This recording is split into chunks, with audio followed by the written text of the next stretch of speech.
Bonjour à tous et bienvenue dans cette vidéo sur les synthèses organiques dans laquelle je vais parler du contrôle de pureté. Une fois le produit purifié, il va falloir donc contrôler sa nature et vérifier la pureté du produit.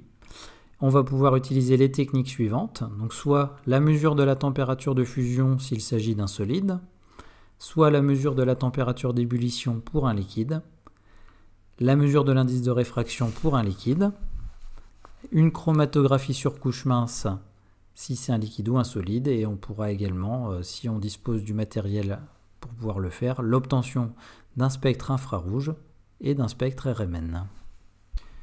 Je vais m'intéresser au cas d'un solide avec la mesure de la température de fusion qui se fait à l'aide d'un banc Koffler. Si on obtient donc une température qui correspond à la valeur tabulée à plus ou moins 2 degrés Celsius, alors on dira que l'espèce est pure. Si par contre la température de fusion est inférieure à la valeur tabulée, alors dans ce cas-là on dira qu'elle contient des impuretés. Et par contre si la température de fusion est supérieure à la valeur tabulée, alors on dira qu'il y a des restes de solvant. Voyons donc le schéma d'un banc Koffler. Donc un banc Koffler est constitué donc de deux parties, un plateau métallique et des graduations. Le plateau métallique possède une température croissante, ce qu'on appelle un gradient de température. Donc les températures basses se trouvent à droite et les températures hautes à gauche. On dépose le solide donc sur le plateau et on le fait avancer progressivement. Et au bout d'un moment, donc, le solide va se liquéfier et on aura donc une zone entre le passage du solide au liquide qui va permettre donc de mesurer la température de fusion à l'aide donc d'un onglet ici que l'on place et qui va nous indiquer donc la température correspondante avec ce qu'on appelle ici un curseur. Voyons ce que cela donne donc expérimentalement avec la mesure de la température de fusion de la dibenzylidène acétone. J'ai au préalable donc étalonné le banc Koffler à l'aide d'un solide de référence. Ensuite, je dépose la dibenzylidène acétone sur le banc que je déplace progressivement vers la gauche jusqu'à observer un moment où j'ai l'apparition donc d'un liquide, c'est-à-dire que le solide fond et me donne un liquide.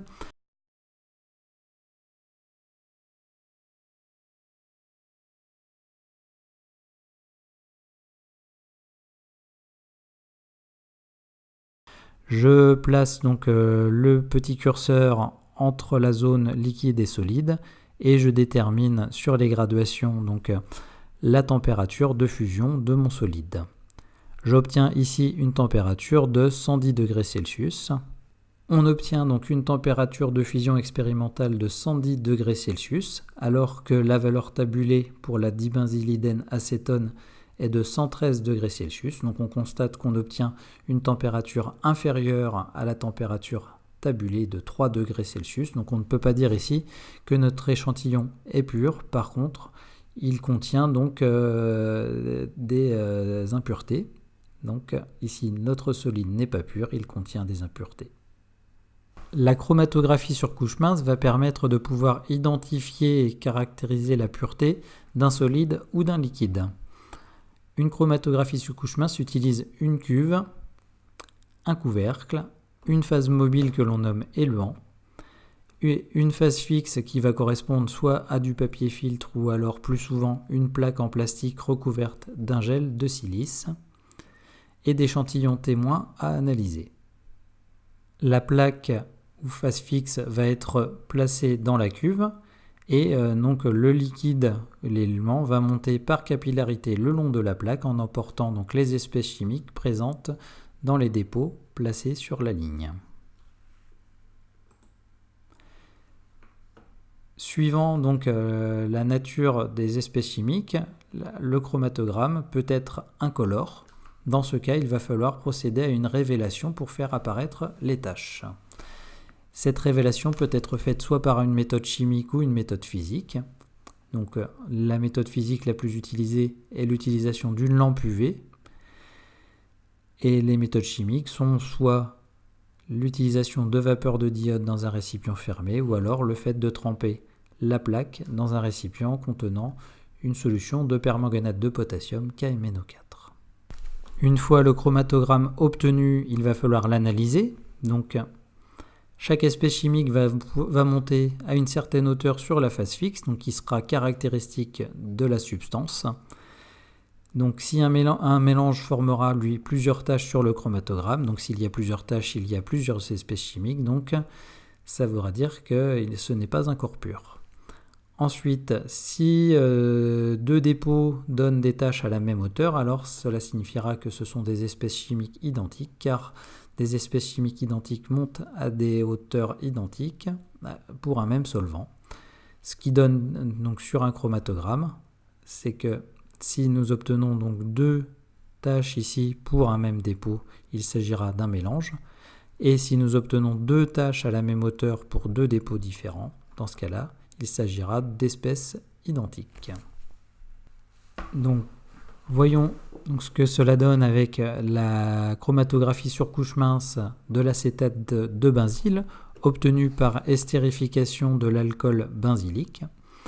Donc, l'élément utilisé ici est du cyclohexane à 80% et de l'acétate d'éthyle à 20%. On prépare la plaque en déposant donc une goutte constituée d'un mélange d'alcool benzylique dissous dans de l'acétate d'éthyle. On recommence avec l'acétate de benzyle toujours dans de l'acétate d'éthyle et de l'acétate de benzyle synthétisé dans de l'acétate d'éthyle.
On révèle ensuite à l'UV et donc on obtient les résultats suivants.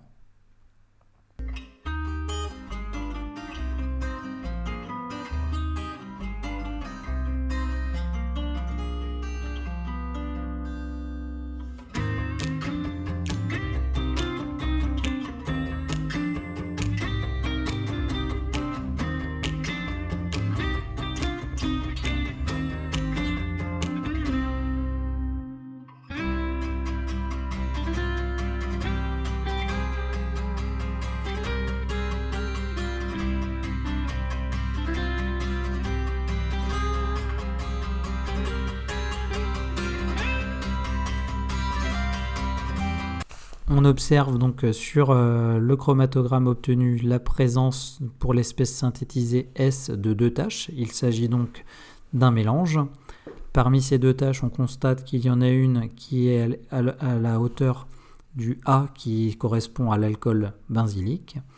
Et on constate qu'il y a une deuxième tache qui correspond à la hauteur du R, qui est ici donc le produit de référence qui était donc l'acétate de benzyle pur. On peut donc conclure ici que l'acétate de benzyle est bien le produit synthétisé.